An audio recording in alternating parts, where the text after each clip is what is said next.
A primeiro momento parece que tudo se trata de uma guerra e de uma batalha final, mas existe uma coisa muito mais reflexiva e profunda nesse ato final de Arcane. Então se você quiser trocar aquela ideia sobre o terceiro ato de Arcane e os últimos episódios, fica aqui comigo nesse vídeo.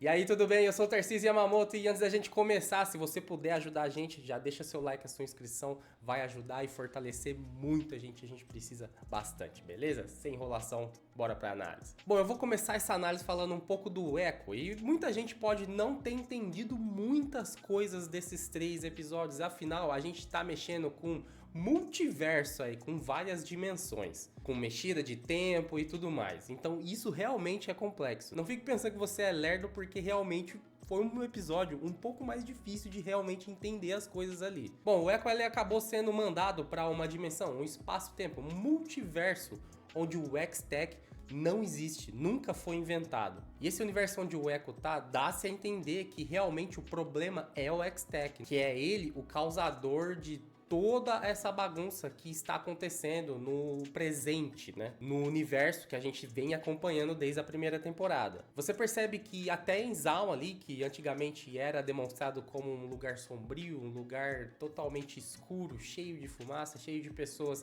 mal encaradas, agora tá tranquilo, né? É um lugar assim como Piltover. E o que chama a atenção aqui é que a Jinx não é a Jinx, ela está como Powder. Temos vários outros personagens que não passaram por essa transição como foi passado durante a temporada, que é no caso o Vander, que é o caso até do Silco, que tá normal. E a coisa mais curiosa dessa parte do Echo é a relação que ele tem com a Powder, né, com a Jinx. E aqui vai uma opinião minha, cara. Eu adorei, eu achei a química da Powder com o Echo, cara, super legal, super da hora. Os dois gostam da mesma coisa, né, de coisas inovadoras. Inclusive, eles iriam participar ali de coisas, de uma feira de inovação. Os dois gostam de criar coisas. Então, assim, eu adorei demais essa química entre eles, o beijo deles foi uma coisa muito boa. O Echo não sabendo como lidar, ele, tipo, pra ele, aquele Echo estava vivendo aquilo com a Powder pela primeira vez e ele falando pra Powder que, vamos fingir que é a primeira vez. E, tipo, ele se entrega mesmo, ele gosta daquilo que ele tá vivendo naquele universo.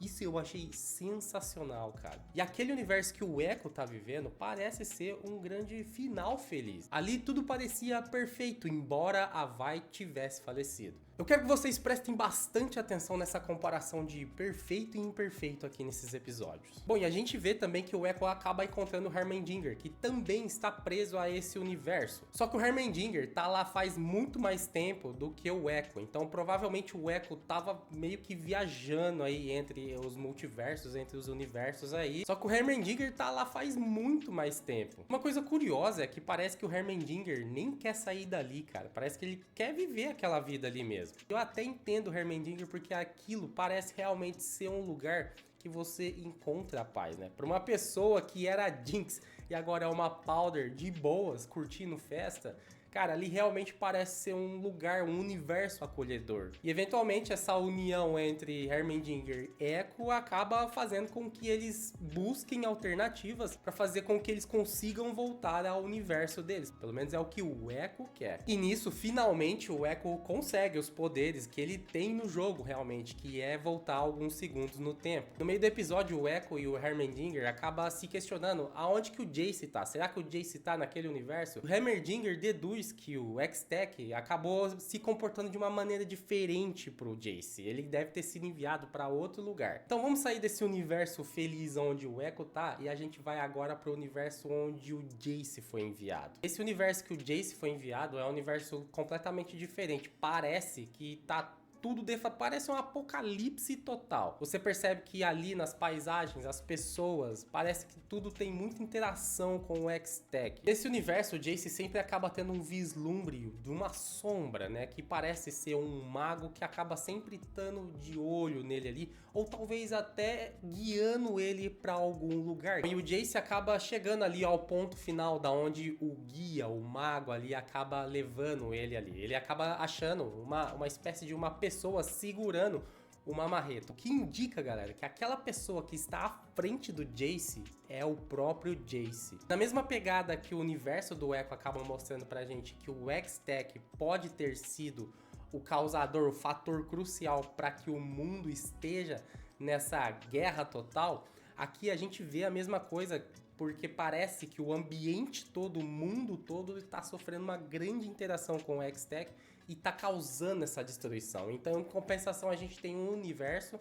que não tem Hextech e tá tudo bem, e um universo que tem Hextech para dar e vender e tá totalmente destruído. É curioso ver o Jace vivenciando isso, porque era exatamente isso que o Jace queria. O Jace queria mais e mais mexer no Hextech, ele queria que o Hextech fosse parte da vida de Piltover, fosse parte da vida de todo mundo. E aqui ele tá percebendo, ele está enxergando o que acontece se não medir o uso do Hextech. E aí a gente acaba voltando pro universo principal, que é onde a bagaça tá acontecendo. E aqui nesse momento a gente tem algumas pessoas usando umas às outras em prol ao seu benefício, né? Como por exemplo, a Ambessa, ela tá querendo ajudar o Victor, ela está querendo vingança contra todos ali que acabaram traindo ela, contra Piltover mesmo nesse momento. E em troca disso, o Victor daria soldados pra Ambessa, aqueles soldados máquinas, que como a gente disse na análise passada, quem o Victor curava parecia que se tornava uma espécie de marionete dele, que se tornava uma espécie dele ter controle total sobre a pessoa. E de fato isso é, aliás, o Victor tem acesso a tudo dessa pessoa, mente, controle físico e tudo mais. E o Jace sabe o que tá por vir, o exército da Ambessa junto com o exército do Victor e os seus robôs, né?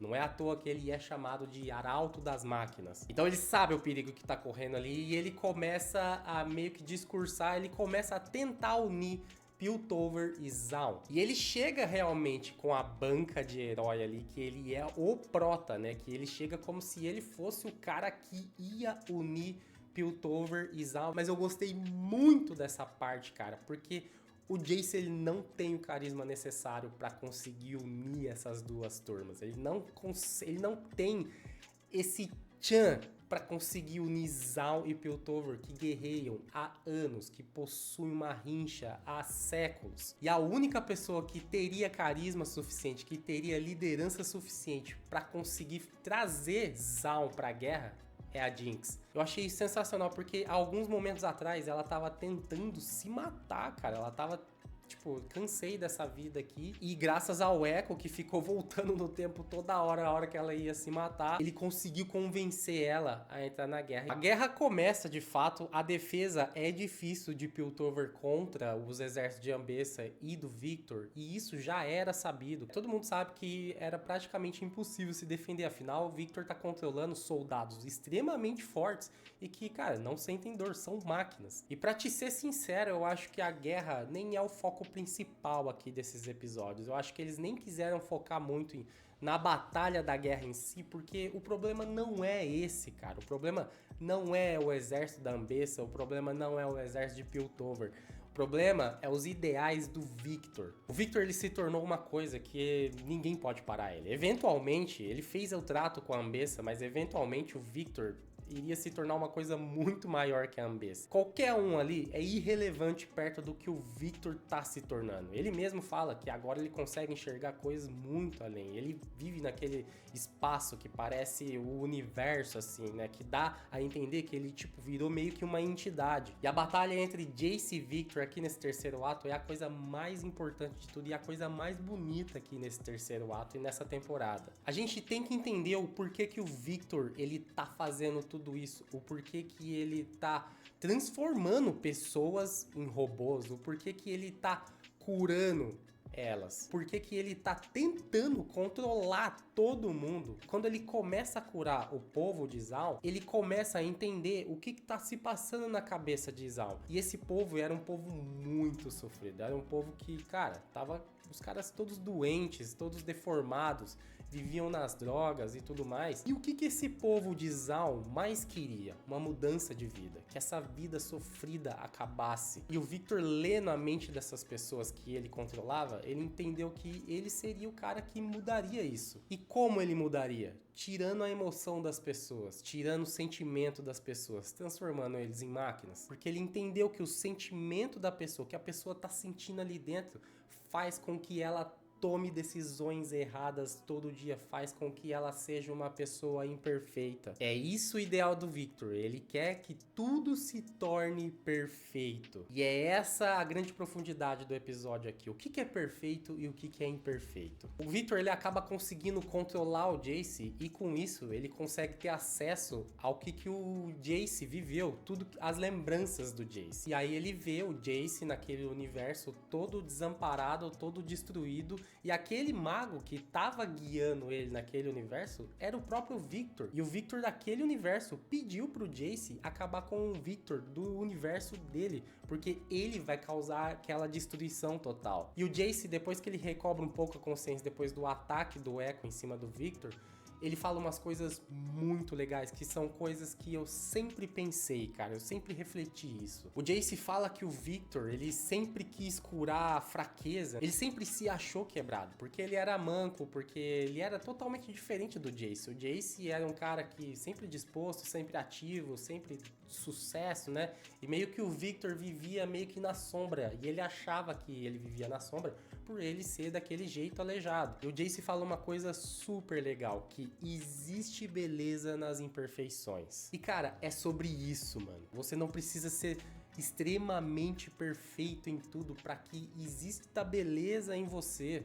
As tuas imperfeições, os teus defeitos são as coisas que te moldam, são as coisas que te fazem diferente, são as coisas até que pode ser que façam com que você seja o que você é, que faça a diferença entre todos. Ser perfeito pode ser que faça com que você se torne só mais um, enquanto as imperfeições, cada um tem uma imperfeição diferente. Eu tenho uma imperfeição diferente da sua.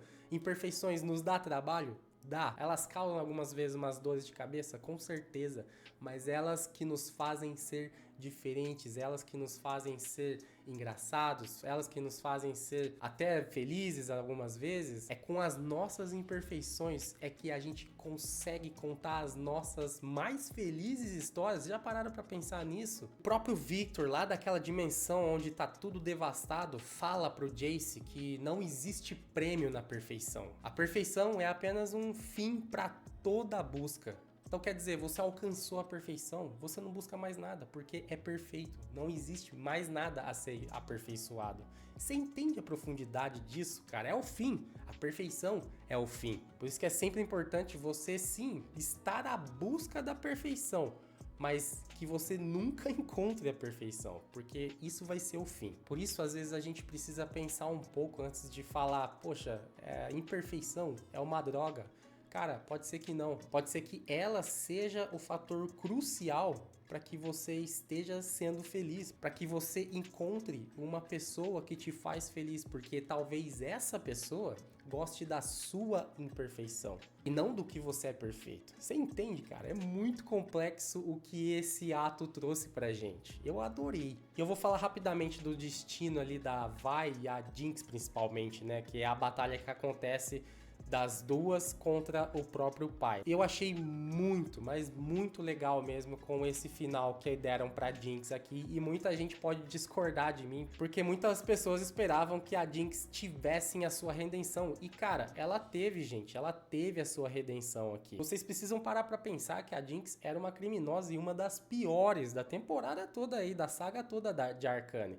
E ela não se arrependeu em momento algum de ter feito qualquer dessas coisas. As únicas coisas que ela pode ter se arrependido foram de ter feitas com a Vi. De resto, a Jinx não se arrependeu de nada. E ela mesmo fala pra Caitlyn, quando a Caitlyn vai lá visitar a Jinx lá na cadeia lá, a Jinx fala pra ela que ela não sabia que a mãe da Caitlyn tava lá, mas que independente, ela mesmo sabendo, não ia fazer diferença alguma. Ela ia matar todo mundo naquele conselho. Então você percebe que, mano, ela não tá nem aí mesmo. E no fim, ela morrendo junto com o pai dela, se sacrificando em pró da irmã, é o melhor fim pra ela, porque não teria outra forma dela viver sem sofrer se ela sobrevivesse àquilo. Ela ia ser presa, ela ia ser até talvez condenada à morte, cara, quem sabe? porque ela não se arrepende de nada, gente. É um fim ideal, pelo menos pra mim. E alguns easter eggs aí podem ter aparecido aí na parte final do episódio, como por exemplo, a Orianna acabou aparecendo, a filha do Singed, né, que agora ela tá na forma que a gente realmente conhece. Será que vai pintar alguma série dela? Será que vai pintar algum conteúdo dela? Outro personagem de League of Legends que acabou aparecendo aqui também é o Swain, aquele corvo de 3 olhos que acaba aparecendo ali no meio das construções e no meio dos barcos de Noxus. É Swain com certeza absoluta. Swain também faz parte da nação de Noxus. Então será que essas coisas são algumas migalhas para que o que tá por vir? Bom, vamos esperar. Bom, galera, para concluir essa análise aqui, foi o ato 3, foi um ato complicado, muito complicado. Você precisa refletir bastante para você entender o que eles quiseram trazer, mas depois que você entende, cara, você percebe que essa série é diferente, ela possui um molho diferente, ela possui um negocinho que, cara, poucas séries conseguem trazer. Essas mensagens de humanidade, de reflexão humana dentro de um contexto, dentro de muita ação, dentro de muita coisa boa, cara, dentro de construção de personagens que parecem que são reais realmente. Eu espero de verdade que essa saga não se encerre aqui, eu espero de verdade que os conteúdos de Arcane se desdobrem para mais spin-offs, para que se desdobrem de mais séries do universo Arcane como um todo, porque, cara, foi uma obra-prima tudo isso aqui. Embora pareça que seja animação e jogo de criança, não é, cara. Existe muita coisa rica aqui dentro dessa série aqui. Depois eu vou acabar fazendo um vídeo mais analítico, com coisas boas e ruins, sim, existiram algumas aqui pra mim, mas no contexto geral, cara, incrível, sensacional, série já premiada facilmente, não tem nem como contestar. Isso aqui, se não ganhar prêmio, vai ser a maior injustiça que o mundo do entretenimento, que o mundo nerd já viu, cara. A segunda temporada de Arcane com certeza já é uma das melhores coisas de 2024. Bom, tá aí, galera, minha análise sobre Arcane, o ato 3 da segunda temporada. Eu espero de verdade que vocês estejam gostando das análises aqui, que é uma coisa que eu quero cada vez mais trazer. Espero de verdade que vocês tenham gostado dessa análise, foi muito gostoso acompanhar toda essa fase de Arcane junto com vocês. Aqui já tá passando mais 2 vidinhos pra você. Se você ainda não é inscrito, se você ainda não deixou seu like, esse é o momento, já vai, deixa aí, me ajuda, galera, valeu demais. Eu sou o Tarcísio Yamamoto e a gente se vê no próximo vídeo aqui no canal. Valeu e